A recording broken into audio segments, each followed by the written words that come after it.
ಧರ್ಮಸ್ಥಳ ಗ್ರಾಮೀಣಾಭಿವೃದ್ಧಿ ಸಂಸ್ಥೆ ವತಿಯಿಂದ ನೀರ್ಲಕೆರೆ ಗ್ರಾಮದಲ್ಲಿ ಕೆರೆಯ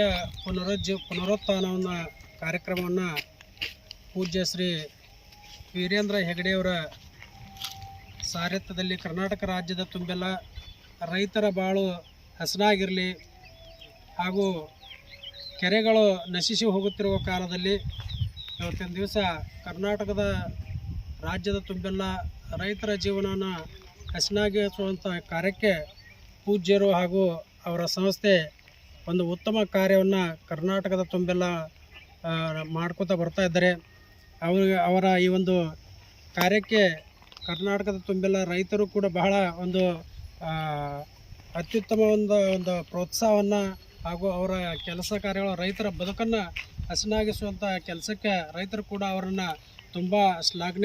ಅವರ ಕಾರ್ಯಕ್ಕೆ ಶ್ಲಾಘನೆಯನ್ನು ದೊರಕ್ತಾ ಇದೆ. ಆದ್ದರಿಂದ ಪೂಜ್ಯರ ಒಂದು ಸಾರಥ್ಯದಲ್ಲಿ ಇಂಥ ಕೆರೆ ಪುನರುಜ್ಜೀವನಗೊಳಿಸುವಂಥ ಕೆಲಸ ಕಾರ್ಯಗಳು ಕರ್ನಾಟಕದ ತುಂಬೆಲ್ಲ ಕೂಡ ಪೂಜ್ಯರ ಒಂದು ಸಹಯೋಗದಲ್ಲಿ ನಡೆಯಲಿ ಹಾಗೂ ರೈತರ ಒಂದು ಬದುಕನ್ನು ಹಸನಾಗಿಸುವಂಥ ಕೆಲಸ ಕಾರ್ಯಗಳಲ್ಲಿ ಇನ್ನಷ್ಟು ಈ ಸಂಸ್ಥೆ ಮುಂದಿನ ಕಾರ್ಯಗಳಲ್ಲಿ ಉತ್ತರೋತ್ತರ ಅಭಿವೃದ್ಧಿಯತ್ತ ನಮ್ಮ ರೈತರ ಬದುಕನ್ನು ಹಸನಾಗಿಸುವಂಥ ಕೆಲಸದಲ್ಲಿ ತೊಡಗಿಸಿಕೊಳ್ಳಿ ಅಂತ ಹೇಳ್ತಾ ನಮ್ಮ ಎರಡು ಮಾತುಗಳನ್ನ ಮುಗಿಸ್ತಾ ಇದ್ದೇವೆ.